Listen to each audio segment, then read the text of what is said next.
Good morning लोगोफोर दिनैनि गोदान ब्लगाव फिन खेबसेबाव बरायनानै लाफिनग्रोलायबाय सनाफोर दिनैहाय मा दिन्थिलांनो हायो दिन्थिलांनोसै सनाफोर मोजां मोनोबा जोबजासे नायलांदोलाय दिनैनि ब्लगखौ लोगोफोर आं साहा फुदुंगासिनो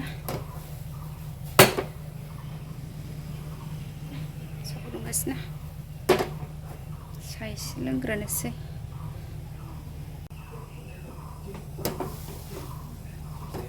साहा गोदौगासिनो नै साहा फुदुंनाया गोदौगासिनो साहा लोंखांबाय लोगोफोर एबार ओंखाम ओंख्रि संनो जगार लानोसै ओंखाम ओंख्रि संसिगोन आंहा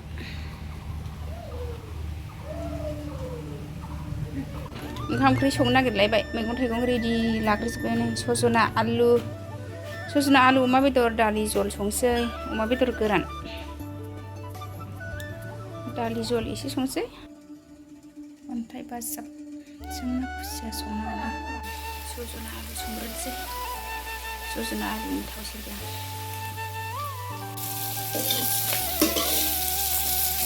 अमा बेदरखौ एवग्रोनानै बेदर एवनाया जाबायहाय सजना हानसै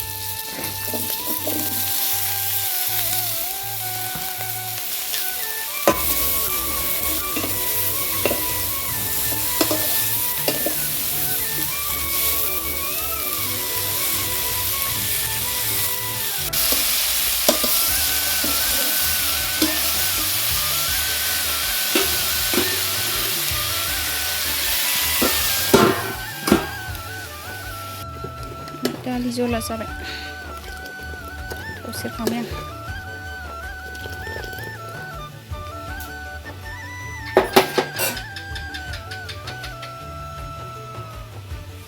खुसिया अन्थाइ बाजाब बाजाबा मोनबाय नै आंना खुसियाजों अन्थाइ बाजाब संगासिनो आंना लोगोफोर मोनहांहां जाबाय आंना ओंखाम ओंख्रिया दालि जहल सजना आलु अमा बेदरसो अमा बेदर गोरान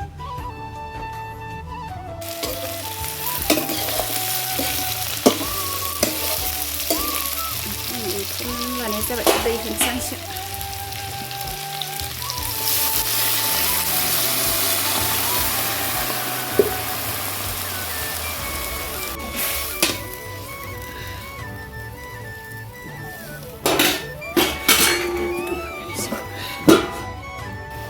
मोनसिगोन आंना सामब्राम गुफुर होबाय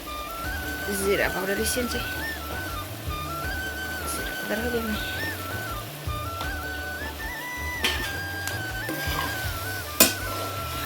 दसे खोबहाबनानै रानथाबजोबबाथाय खांसां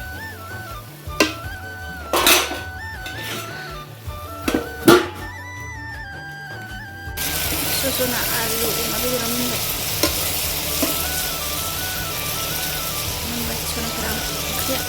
सोनाफोर दिनैनि ब्लगा बेखिनियानोमोन दोनथ'नोसै बाय बाय नेक्स्टआव लोगो मोनफिनसिगोन।